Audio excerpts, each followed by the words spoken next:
1 minute Rajani గారు ఏంటి అంబట్రాయుడు గారు అంశం ఏంటి? ఎక్కడి నుంచి బరిలో దింపుతున్నారు? యాక్చువల్లీ అంబట్రాయుడు గారు పిచ్ లోకి వెళ్ళి అంటే ఆ గ్రౌండ్ లోకి వెళ్ళి చూసి వాతావరణ సమాచారం బాగోక కనీసం ఒరిజినల్ ఆటగాడు ఇంతవరకు ఆట బిగిన్ చేయకుండానే డక్అవుట్ అయిపోయాడా, ఆటలో అవుట్ అయిపోయాడా, పారిపోయాడా వాళ్ళ దెబ్బకి అర్థం కాలేదండి. ఎందుకంటే ఆడుకొని వదిలేయడంలో వైసీపీ పార్టీ అంత వ్యూహం ఇంకెవరికి లేదండి. రాంగోపాల్ వర్మకి మించిన వ్యూహం. మొన్న మధ్య రాంగోపాల్ వర్మ గారు కూడా అదే స్టేట్మెంట్ ఇచ్చాడు. ఈ రోజు వల్లభనేని వంశీ గారిని, కొడాలి నాని గారిని కమ్మని కమ్మతోనే తిట్టించాలి, కాపుని కాపుతోనే తిట్టించాలన్న వ్యూహ ప్రణాళికలతో ఈ రోజు అంబటి రాంబాబు గారినో, పేరు నాని అన్నయ్యనో మా మీదకి రెచ్చగొడుతున్నారు. అదే రకంగా గతంలో రెచ్చగొట్టారు.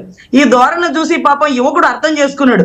నన్ను దేనికి వాడతారా బాబు అంటే, ఇప్పుడే మీకు పదవి ఇవ్వము, మీరు ఇంకా బాగా నేర్చుకోవాలి, బాగా 2-3 మటర్లు చేసిన ఎమ్మెల్సీ అనంతబాబు ఉన్నాడు చూడండి అలాంటిగా, లేకపోతే కనీసం చిన్న చిన్న సిబిఐ కేసులు, సిఐడి కేసుల్లో కనీసం నిష్ణాతులై ఉండాలా, మీరేంటి ఆటగాళ్ళు అయితే మాకేం ఉపయోగం లేదు, మాకల్లా పోటుగాళ్ళు కావాలి, ఆటగాళ్లతో మాకేం పని, పోటంటే గొడ్డలి పోట్లు, గుండెపోటుని గొడ్డలి పోట్లుగా మార్చగల సమర్థులు, ఇవన్నీ తెలుసుకొని అందులోనూ ఈ పక్షాన ఉంటే కాపులు వెనక్కి కూడా తిరిగి చూడట్లేదని భావించి అంబటి రాయుడు గారు ముందుగానే నిద్రలేచారు. అదేదో సుమతి, కాలమతి, మందమతి లాగా ఈయన కాలమతి ఒక డెసిషన్ తీసుకున్నాడండి. సుమతులు కాస్త ముందుగానే వెళ్ళిపోయారు, ఉండవల్లి శ్రీదేవి గారు, కోటరెడ్డి గారు లాంటి. ఈయన కాలమతి సమయాన్ని బట్టి తీసుకున్న నిర్ణయం, గొప్ప నిర్ణయం ఏంటంటే, నేను ఎక్కడికి వెళ్ళినా వైసీపీ వాడు సీట్ ఇస్తాడేమో కానీ ఓటేయాల్సిన కాపులు పవన్ కళ్యాణ్ పక్కన ఉండగా ఈ పక్కకి ఎలా వస్తారు అన్న ఒక వ్యూహంతో ఆయన వెనుతిరిగిపోయారండి.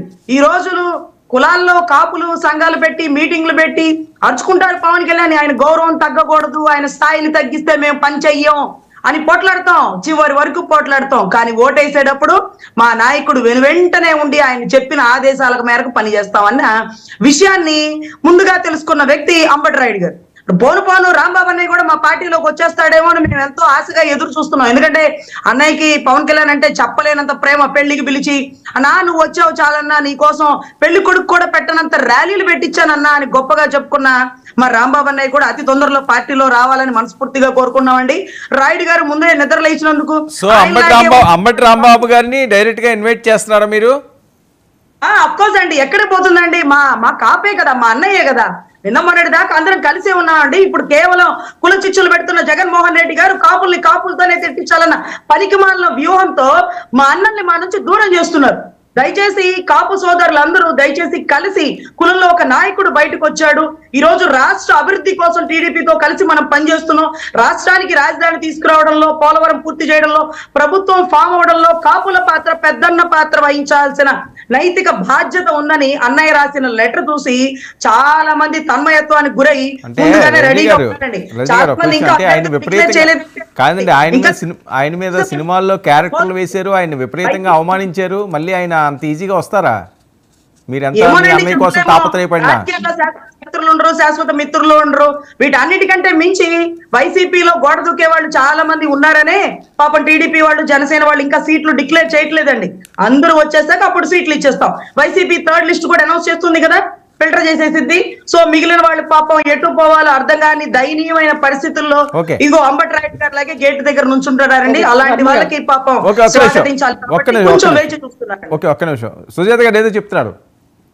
ఒకటండి, జనసేన పార్టీ పవన్ కళ్యాణ్ అనేటువంటి వ్యక్తి ఒక పార్టీ పెట్టాడు. ఆ పార్టీ అనేటువంటి ఒక చంటి పిల్లాడిని ఆ చంకలో ఈ చంకలో బిఎస్పీ చంకలో పెట్టి ఆ రకంగా దాన్ని పెంచుతున్నాడు. సొంత కొడుకులాగా ఎప్పుడు పెంచట్లేదు జనసేన పార్టీని. ఈ అడుక్కు తినే పార్టీకి మళ్ళీ వెళ్ళాలి, అందరూ అక్కడికి వెళ్ళి అడుక్కు తినాలి అనేటువంటి ఆవిడ రజనీ గారు భావ సౌందర్యం ఏదైతే ఉందో దానికి చాలా నమస్కారాలమ్మా. పార్టీ పెట్టింది ప్రజాదరణ పొందటానికి కానీ పార్టీ పెట్టింది వేరే పార్టీలకు భజన చేయడానికి కాదు, వేరే పార్టీలకు భజన చేయడానికి కాదు. పార్టీ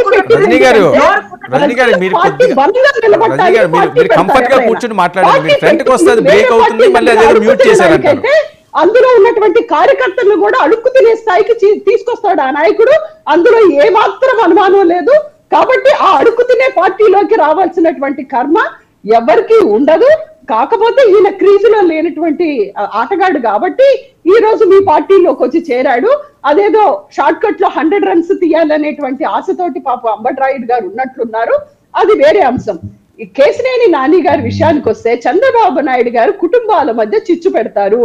ఈ రోజు కేశినేని నానికి చిన్నికి పెట్టారు. అలాగే నిన్న జగన్మోహన్ రెడ్డి గారు చెప్పినట్లు కుటుంబాల్లో చిచ్చు పెట్టేటువంటి నాయకుడు చంద్రబాబు నాయుడు గారు. ఎన్నో కుటుంబాలు, ఎన్టీఆర్ కుటుంబం దగ్గర నుంచి అన్ని కుటుంబాలు చివరికి కొణిదల కుటుంబాల్లో కూడా ఈ పొలిటికల్ చిచ్చును రాజేసినట్టు సోషల్ మీడియాలో ఎక్కడ పట్టినా ఉంటుంది.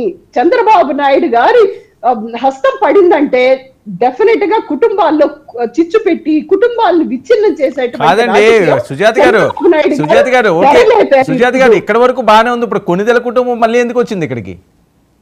సోషల్ మీడియా చూస్తే తెలుస్తుందండి